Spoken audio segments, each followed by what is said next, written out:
Viewers, welcome to my channel Generations View, a detailed study. We will learn today about Jainism and Buddhism in India in ancient Indian history. Jainism and Buddhism, the causes for the rise of Buddhism and Jainism, early life of Mahavira and his teachings, early life of Buddha and his teachings, the spread of Buddhism, causes for the decline of Buddhism in India. We will study these topics in this section. The causes for the rise of Buddhism and Jainism. Religious factors. Complex rituals and sacrifices advocated in the latter Vedic period were not acceptable to the common people.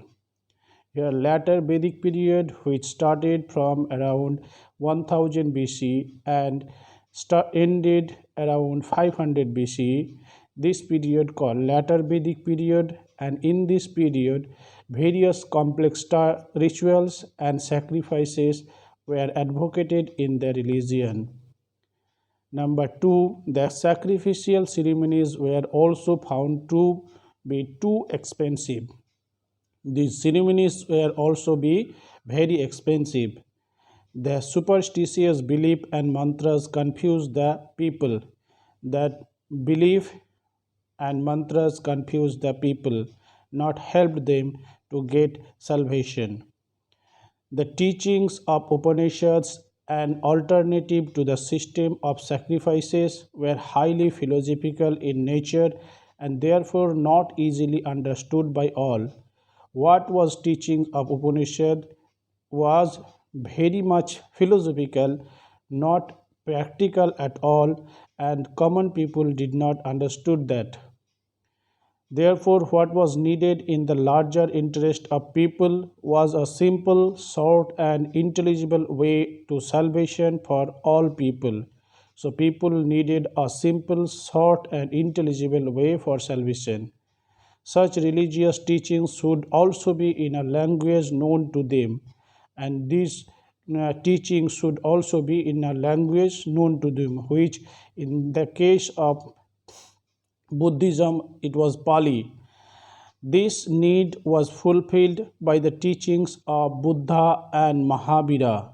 This was fulfilled by Buddha and Mahavira. Social and economic factors. The rigid caste system prevalent in India generated tensions in the society. The caste system generated tensions in the society. Higher classes enjoyed certain privileges which were denied to the lower classes. Higher classes enjoyed certain privileges which were denied to the lower classes. Also, the Kshatriyas had resented the domination of the priestly class. In some cases, Kshatriya had resented the domination of the priestly class. What priestly class enjoyed, Kshatriya was also descended to get that. It should also be noted that both Buddha and Mahavira belonged to Kshatriya origin. Buddha and Mahavira both belong from Kshatriya origin. The growth of trade led to the improvement in the economic condition of the Vaishyas. Vaishyas were improved by their trade. As a result, they wanted to enhance their social status. But the orthodox Varna system did not allow this. But the Varna system, which was prevalent, did not allow them to improve their social status. Therefore, they began to extend support to Buddhism and Jainism. So, this business class started extend support to Buddhism and Jainism. It was this merchant class that extended the cheap support to these new religions. So, these merchant class were the chief supporter of these new religions. Early life of Mahavira and his teachings. Life of Vardhamana Mahavira, 539 BC to 467 BC. Vardhamana Mahavira was the 24th Tirthankara of the Jain tradition. Vardhaman Mahavir was the 24th Tirthankar of the Jain tradition. He was born in Kundagrama near Vaishali to Kshatriya parents Siddhartha and Trishala. He was born at Kundagram near Vaishali. His parents' name was Siddhartha and Trishala. He married Yashoda and gave birth to a daughter. His wife name was Yashoda and gave birth to a daughter. At the age of 30, he became an ascetic. At the age of 30, he became an ascetic. Wandered for 12 years. Wandered for 12 years. In the 13th year of his penance, he attained the highest spiritual knowledge called Kebal Gyana. In the 13th year, he attained the highest spiritual knowledge called Kebal Gyana. Therefore, he was called Mahavira and Jina. Therefore, he was called Mahavira and Jina. His followers were called Jains. His followers were called Jains because he was known as Mahavira and Jina. That is why his followers were called Jains. His religion, Jainism, he preached his doctrines for 30 more years and died at the age of 72 at Pava near Rajgriha. He preached his religions 30 years and died at Pava 72 years at Pava near Rajgriha.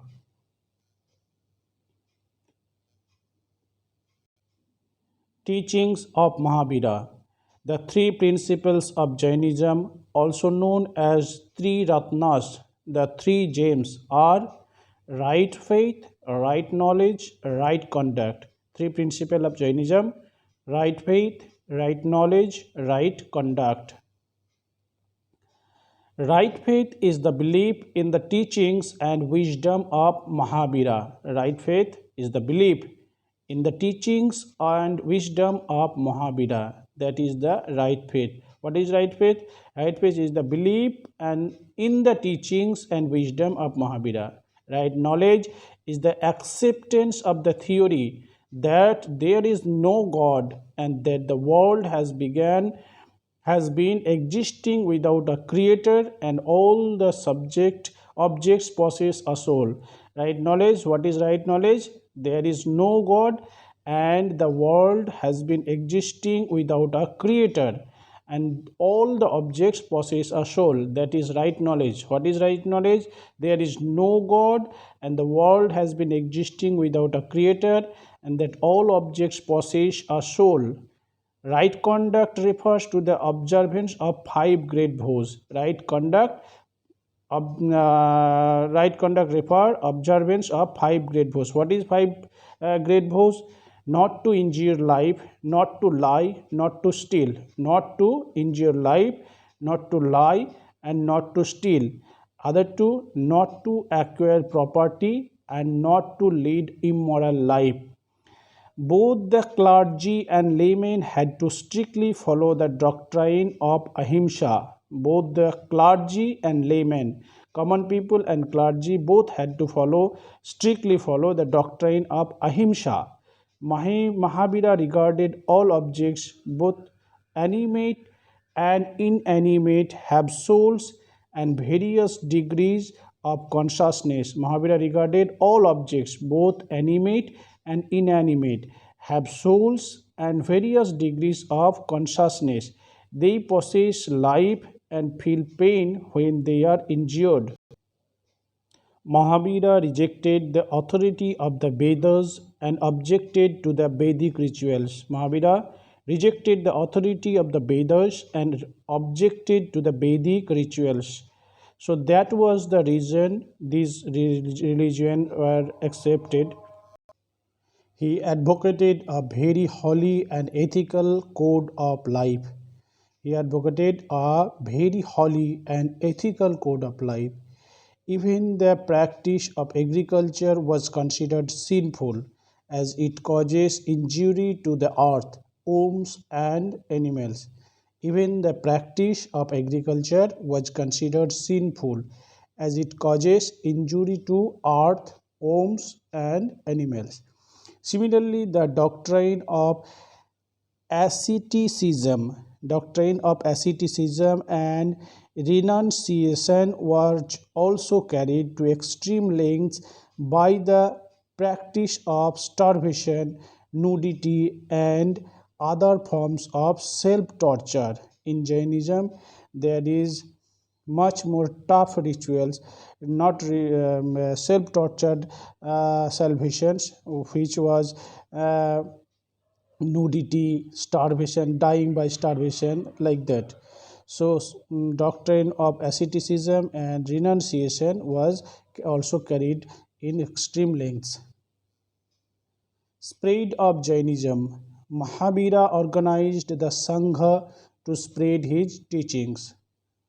Mahavira organized the Sangha to spread his teachings.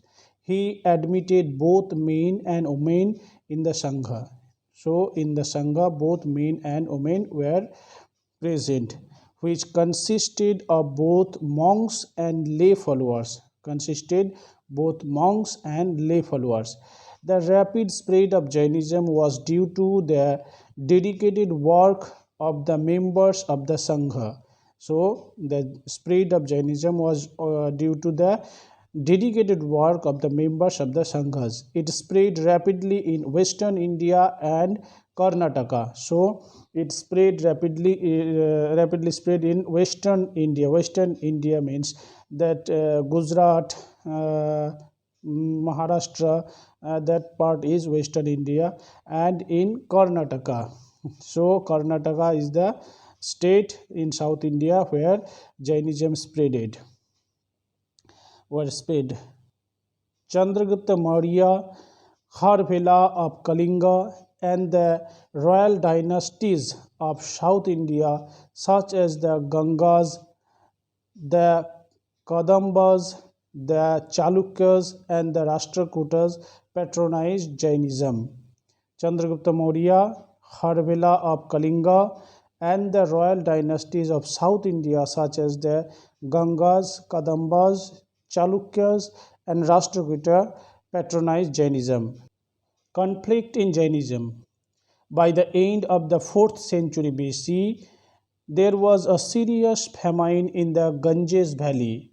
Many Jain monks, led by the Bhadrabahu and Chandragupta Maurya, came to Sravana Belgola in Karnataka. Bhadrabahu and Chandragupta Maurya came to Sravana Belgola in Karnataka. Those who stayed back in North India were led by a monk named Sthulabahu, who changed the code of conduct for the monks. This led to the division of Jainism into two sects: Shetambaras, white clad, and Digambaras, sky clad or naked. Shetambara and Digambara. Digambara were naked. Shetambara, white clad. The first Jain council was convened at Pataliputra by Sthulabahu. First Jain council was convened at Pataliputra by Sthulabahu, and Bhadrabahu were gone to the Karnataka. Here this Sthulabahu who were Setambara.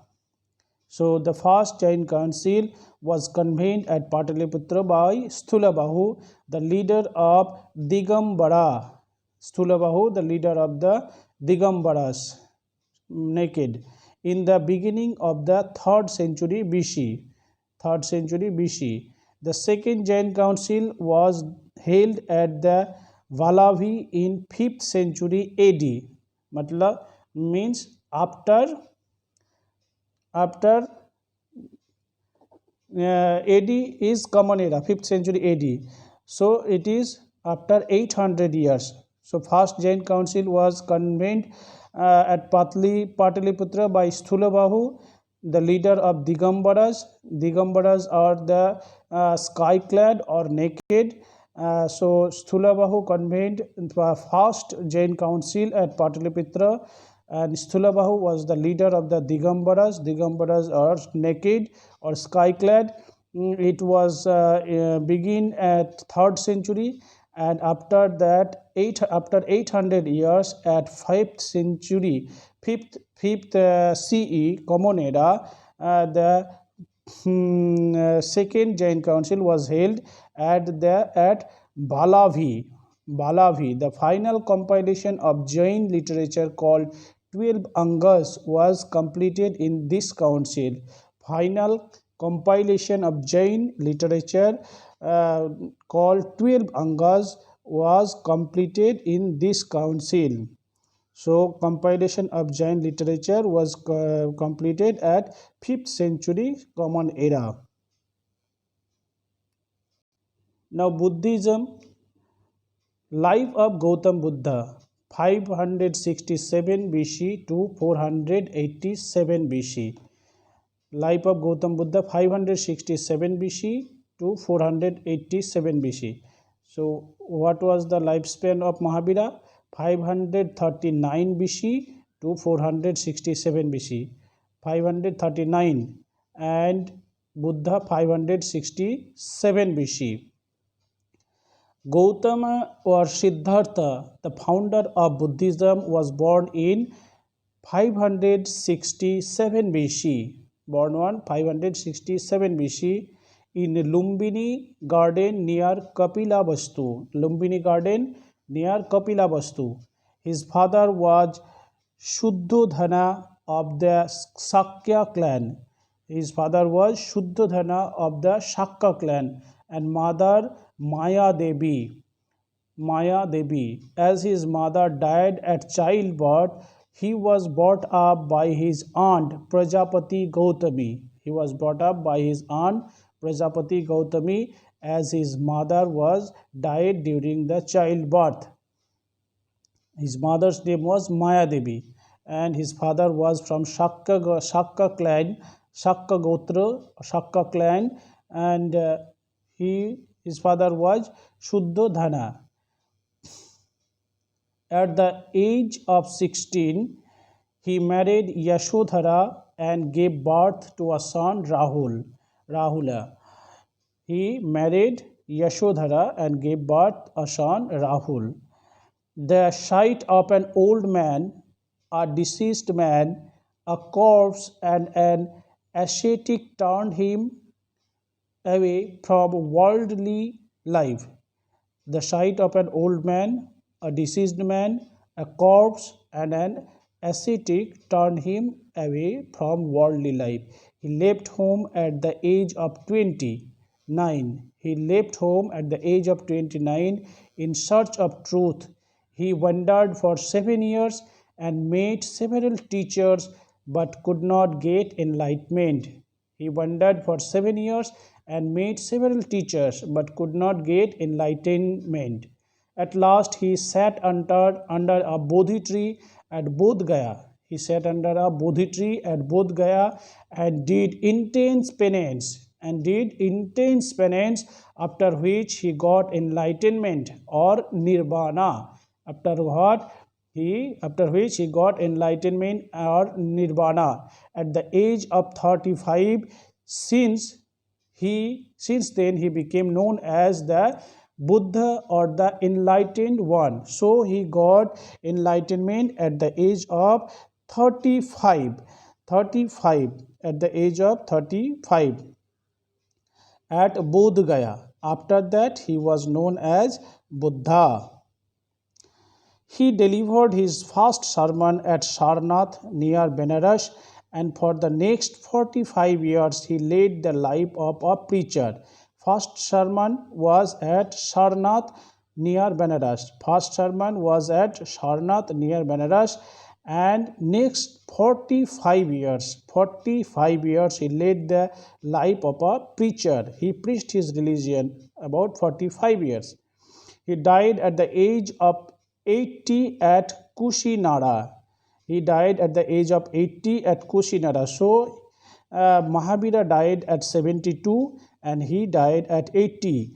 Mahavira preached his religion 30 years and Gautam Buddha preached his religions 45 years.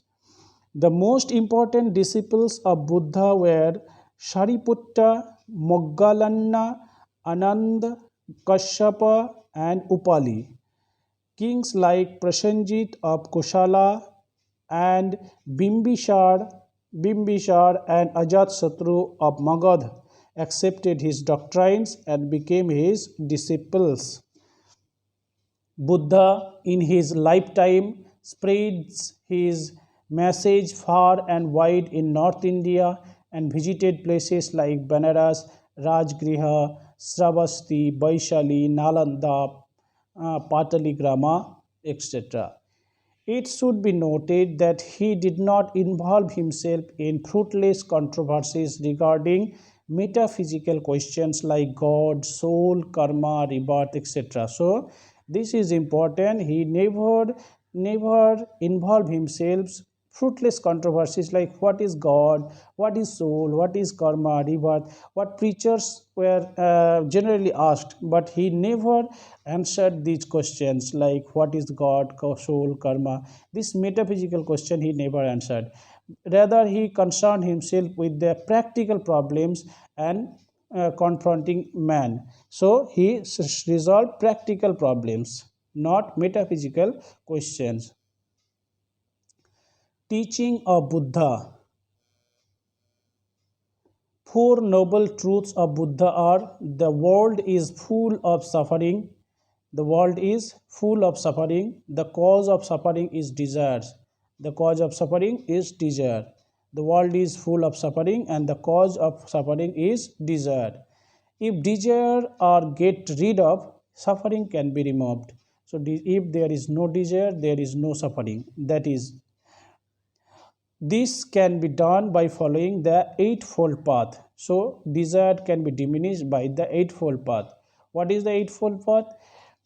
The Eightfold Path consists of right view, right resolve, right speech, right conduct, right livelihood, right effort, right mindfulness, and right concentration. So, Eightfold Path is right view, right resolve, right speech, right conduct, right view, right resolve, right speech, right conduct, right livelihood, right effort, right mindfulness, and right concentration. Buddha neither accepts God nor rejects the existence of God. So Mahavira Jaina said what said, there is no God and there is no creator. And what Buddha is saying, Buddha neither accepts God nor rejects the existence of God. He never said there is God and there is and he neither accepts God nor rejects the existence of God. He never rejected the existence of God. He laid great emphasis on the law of karma, laid great emphasis on the law of karma. He argued that the condition of man in this life depends upon his own deeds. Condition of a man in this life depends upon his own deeds. So what man do, that is the condition of his life. It don't come from the pre erstwhile life. So what you are doing, that is your karma. He taught that the soul does not exist. However, he emphasized ahimsa. By his love for human beings and all living creatures, he endeared himself to all. He emphasized ahimsa. Ahimsa was emphasized also by the Jainism. By his love for human beings and all living creatures, he endeared himself to all. Even under the gravest provocation, he did not show the least anger or hatred and instead conquered everyone by his love and compassion. Even under the gravest provocation, he did not show the least anger or hatred and instead conquered everyone by his love. He conquered everyone by his love and compassion. His religion was identical with morality and it emphasized purity of thought. His religion was identical with morality and it emphasized purity of thought, word, and deed. He was a rationalist who tried to explain things in the light of reason. He was a rationalist who tried to explain things in the light of reason, not on the basis of blind faith. And he never explained anything on the basis of blind faith. So you believe God, so you have to accept it. Not like that. He always give reasons that you will do this because of this, like that. Though he did not make a direct attack on the caste system, he was against any social distinctions and threw open his order to all. So this line is important. He never directly attacked the caste system. He never attacked the caste system, but he was against any social distinctions and threw open his order to all. All people were welcomed in his religion. Therefore, Buddhism was more a social than a religious revolution. So, Buddhism was a social revolution. It is not like changing the religion. It is like changing, it is a religious social revolution. It is not a religious revolution. It taught the code of practical ethics and laid down the principle of social equality. So it taught the code of practical ethics and laid down the principle of social equality. So everyone is equal in society. So this was laid down by the Buddha. Spread of Buddhism. Buddha had two kind of disciples: monks, or bhikshus, and lay worshippers or upasikas. So bhikshus are upasikas. These are two kinds of disciples. The monks were organized into the sangha for the purpose of spreading his teachings. So monks were organized into the sangha for the purpose of uh, spreading his teachings. The membership was open to all persons, male or female, and without any caste restriction. So there was no caste restriction to be a member of the sangha. But he never attacked the caste system. There was there was special code for nuns restricting their residence and movement. There was special code for nuns restricting their residence and movement. Sariputta, Moggallana, and Ananda were some of the famous monks. The Sangha was governed on democratic lines and was empowered to enforce discipline among its members. Sangha was governed on democratic lines and was empowered to enforce discipline among its members. Owing to the organized efforts made by the Sangha, Buddhism made rapid progress in North India even during Buddha's lifetime. Magad, Kosala, Kaushambi, and several republican states of North India embraced this religion. About 200 years after the death of Buddha, the famous Mauryan emperor Ashoka embraced Buddhism. About 200 years after the death of Buddha, the famous Mauryan emperor Ashoka embraced Buddhism. Through his missionary effort, Ashoka spread Buddhism into West Asia and Ceylon. West Asia and Ceylon. West Asia means now Afghanistan, and Ceylon means Sri Lanka. Thus, a local religious sect was transformed into a world religion. Buddhist Council. The first Buddhist Council was held at Rajagriha under the chairmanship of Mahakashapa immediately after the death of Buddha. Chairmanship of Mahakashapa immediately after the death of Buddha. First Buddhist Council was held at Rajagriha, chairmanship under the chairmanship of Mahakashapa immediately after the death of Buddha. Its purpose was to maintain the purity of the teachings of Buddha. Its purpose was maintain the purity of the teachings of the Buddha. The second Buddhist council was convened at Vaishali around 383 BC. Second council 383 BC. The third Buddhist council was held at Pataliputra under the patronage of Ashoka. 383 BC. Third Buddhist council at Pataliputra under the patronage of Ashoka. Moggaliputta Tisha presided over it. Moggaliputta Tisha presided. So during Ashoka, third council was held. The final version of three Pitakas was completed in these councils. So during the Ashoka period, the final version of three Pitakas was completed in the third council at Pataliputra. The fourth Buddhist council was convened in Kashmir by Kanishka under the chairmanship of Vashumitra. Ashva participated in the council. The new school of Buddhism called Mahavira Buddhism came into existence during these councils. So during fourth Buddhist council, new school of Buddhism, Mahavira Buddhism, came into existence from the Kashmir Council during Kanishka. The Buddhism preached by the Buddha and propagated by Ashoka was known as Hinayana. So the old Buddhism was Hinayana. New Buddhism, Mahavira Buddhism, came into the picture in fourth councils from at Kashmir by Kanishka.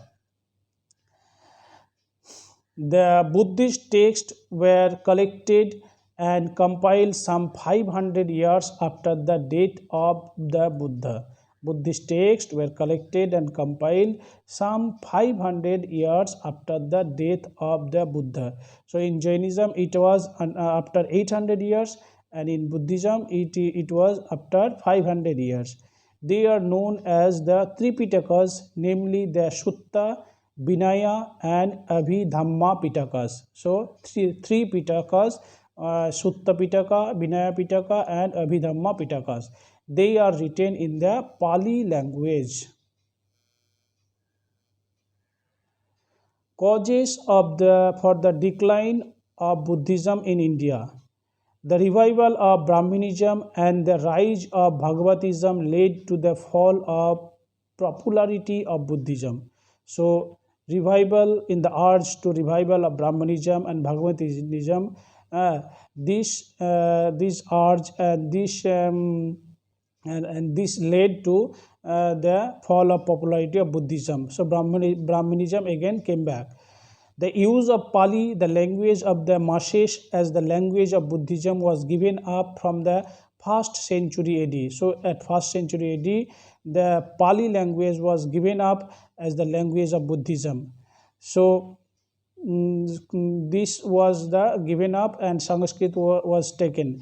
The Buddhists began to adopt Sanskrit, the language of the elite. After the birth of Mahavira Buddhism, the practice of idol worship and making offering led to the deterioration of moral standards. So in Mahavira Buddhism, they started practice idol worship, which was prohibited first, and making offering led to the deterioration of moral standards. So it becomes almost equal with the later Vedic periods. Moreover, the attack of the Huns in 5th and 6th centuries, 5th and 6th century attack of Huns, and the Turkish invaders in 12th century destroyed the monasteries. 12th century Turkish invaders and 5th and 6th centuries attack of Huns. All these factors contributed to the decline of Buddhism in India. These factors contributed to the decline of Buddhism in India. Contribution of Buddhism to Indian culture. Buddhism has made a remarkable contribution to the development of Indian culture. Concept of ahimsa was its chief contribution. Later it became one of the cherished values of our nation. So ahimsa was chief contribution of Buddhism. It became our cherished values of our nation. Its contribution to the art and architecture of India was notable. The stupas at Sanchi,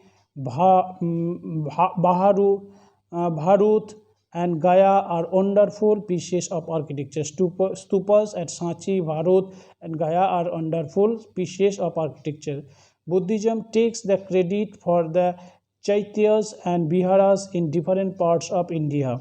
Buddhism takes the credit for the Chaityas and Viharas in different parts of India. It promoted education through residential universities like those of Takshila, Nalanda, and Vikramshila.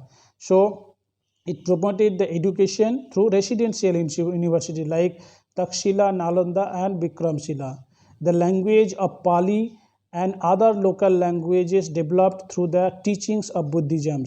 Pali and other local language developed through the teachings of Buddhism. It had also promoted the spread of Indian culture to the other parts of Asia. So it promoted the spread of Indian culture to other parts of Asia like Afghanistan, Sri Lanka, China, Vietnam, Cambodia, Indonesia. So it promoted the Indian culture to the other part of Asia. These are the contribution of the Indian culture. So this is the end of these topics. We learned today the Jainism and Buddhism, early life of Mahavira Jaina and early life of Gautam Buddha, the teaching of Mahavira Jaina and teaching of Buddha, the decline of Buddhism and contribution of Buddhism to Indian culture. So that is all for today. Please, if you like the video, please like and share the video and subscribe my channel. So I can bring like this video, more like this video, and I can help to your preparation for your examinations. Thank you all. Till then, bye bye.